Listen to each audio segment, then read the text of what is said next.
Hello students, good evening. कैसे हैं आप लोग? क्लास 8 का कल हमें हिंदी बता दिए थे। आप लोग मॉडल पेपर देख सकते हैं जो 2026 का एग्जाम में आएगा, उसको ध्यान से देखिए। आज हम आपका इंग्लिश का मॉडल पेपर लेके आए हैं। ये बहुत ज़रूरी है आपका वीकली एग्जाम, मंथली एग्जाम और जो आपका बोर्ड एग्जाम होगा उसके लिए तो बहुत ही ज़्यादा ज़रूरी है। इसी तरह का यही सब क्वेश्चन एग्जाम में पूछा जाएगा। तो क्लास 8 वाले वीडियो को लाइक कीजिए, कमेंट कीजिए और अपने दोस्तों के साथ शेयर कीजिए। और आप लोग हाइप भी कर सकते हैं, दबा के लाइक शेयर कमेंट कीजिए। चलिए शुरू करते हैं। पहला द मोमेंट, पहले पैसेज है। पैसेज मतलब क्या होता है? एक कहानी जैसा होता है, उसको देखिए आप लोग और क्वेश्चन का आंसर दीजिए। समझ गए? जैसे आपको हिंदी में बताया गया था सेम उसी प्रकार इंग्लिश में है। सब्जेक्ट इंग्लिश है, class 8। The moment Keshav hand reach the cornice the bird flew away. Keshav saw some twin scatter on the cornic and 3 egg laying on them. There was no nest like the other ones he had seen on tree. Shyama asked, can you see any chicks भैया? ये कहानी है the naive friend का, जिसको लिखा है प्रेमचंद्र। केशव और श्यामा के बारे में है। एक बार क्या हुआ था, एक पक्षी ने केशव के कॉर्निक पे कुछ अंडे दिए थे। तो क्वेश्चन पे चलते हैं। What did Keshav see in the nest? क्या देखता है? 3 एग। अभी तुरंत बताया आपको, क्या देखता है? 3 एग्स, 3 अंडा देखता है। देखिए यहाँ पे बताया गया है, यहाँ पे बताया गया है 3 एग्स। अगला question, what happen when Keshav hand reach the cornice the bird flew away. पक्षी उड़ गया, पक्षी उड़ गया। तो 2 का आंसर सी। 21-22 नहीं, देखिए 1 से 20 जो था हिंदी था, 21 से इंग्लिश चल रहा है, इसलिए 21-22 लिखा है। तो द बर्ड फ्लू अवे बिल्कुल सही। What was the nest different from the ones on tree. ये जो घोंसला है वो दूसरे से अलग था। क्यों? सम ट्विंग्स, ओनली सम ट्विंग्स वेयर स्केटर। इसमें कुछ जो है ट्विंग्स था, स्केटर था, मैंने बिखरा हुआ था। अब चलिए अगला क्वेश्चन। ये भी आपका गद्यांश ही है, मतलब पैसेज ही है, तो इसको पढ़ते हैं एक बार ध्यान से। Coconut is the most important nut in the world. Not only it is one of the biggest of all nut but almost all part of the tree are useful to the man. It is an elegant palm tree growing up to height of 100 feet. The flesh of the green coconut is used for as a vegetable. The milk inside the young nuts are a fresh drink. मतलब दूध भी P सकते हैं हम लोग। चलिए question answer पे आते हैं। Which is the most important nut in the world? Coconut, क्योंकि उसी के बारे में बात हो रहा है। अगला, the height of the average coconut, देखो यहाँ पे लिखा है 100 फीट। 100 फीट लिखा है तो क्या होगा? 100 फीट, 100 फीट तक ऊंचा होता है।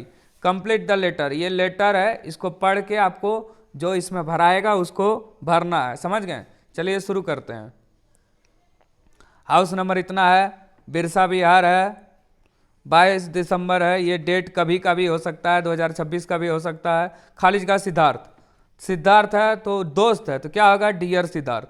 1 नंबर। 26 का क्या होगा? डियर। 26 मतलब 1 नंबर जो पैसेज का है उसमें क्या भराएगा? डियर सिद्धार्थ। 26 का हो गया सी आपका। अब देखिए क्या है। How are you? I hope this letter find you in good health. I has been almost a month since I joined my new school. The classes are very spacious. They are well equipped. Science, खाली जगह, science क्या होगा? With science laboratory होगा, तो क्या होगा? Science laboratory and library. तो 27 का 1 हो गया आपका। अब चलिए 28 में क्या होगा? With great collection of books this is a big play ground too I am very happy in my school. I believe my life there will be interested and enjoyable. Convey my regard to खाली जगह। किसको regard है?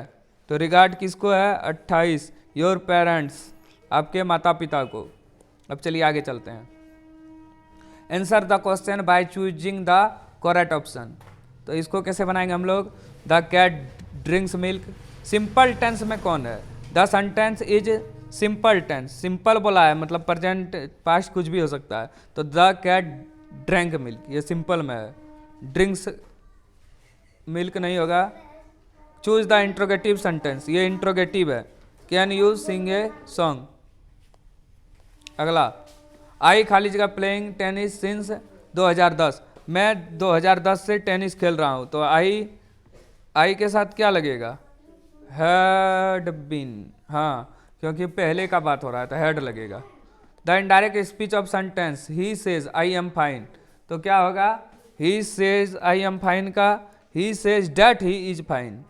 खाली जगह Ganga, the Ganga is a holy river, Ganga एक पवित्र नदी है, नदियों के नाम के पहले द लगता है।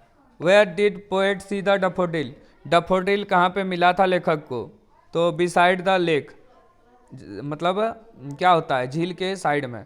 What did grandma remind Sneha, Sneha को क्या याद दिलाई grandma? It was Friday and she had to fast, Friday है और वो फास्टिंग करे। Who is known as the golden girl, golden girl PT Usha को बोलते हैं, ये धाविका थी, बहुत तेज दौड़ती थी। What does the poet do when his parents sit and talk in the evening, क्या करती थी वो? क्या करती थी? He reads story books. Poet. Who is the first Indian women to win an Olympic medal? ये क्वेश्चन में थोड़ा डाउट है, 38 नंबर। वैसे आंसर इसका पीवी सिंधु होगा, लेकिन who is the first Indian women to win an Olympic medal? Karnam Maheshwari जीता था। तो KARNAM ये ऑप्शन में नहीं है, मल्लेश्वरी, तो ये नहीं है, तो पीवी सिंधु होगा। समझ गए आप लोग? 38 पे ध्यान दीजिए। In the poem Bharat our land the term antiquity stand for, antiquity किसके लिए स्टैंड हो रहा है? एंशियंट डेज के बारे में। Who was the owner of the Shri Krishna eating house, Shri Krishna eating house का ऑनर कौन है? Jagu, Jagu the boss, Jagu. D number हो गया आपका। इसको ध्यान से आप लोग देखिए, सुनिए, वीडियो को लाइक कीजिए, कमेंट कीजिए, शेयर कीजिए। और कल वाला हिंदी आप लोग नहीं देखें देख लीजिए। और मासिक जो टेस्ट होता है, वीकली टेस्ट प्रोजेक्ट रेल वाला, उसका भी वीडियो बनाते हैं, आप लोग उसको भी देख सकते हैं। और अगले साल का 17-18 वीडियो है, उसको भी देखिए आप लोग एग्जाम में अच्छे मार्क्स के लिए। ठीक है, धन्यवाद।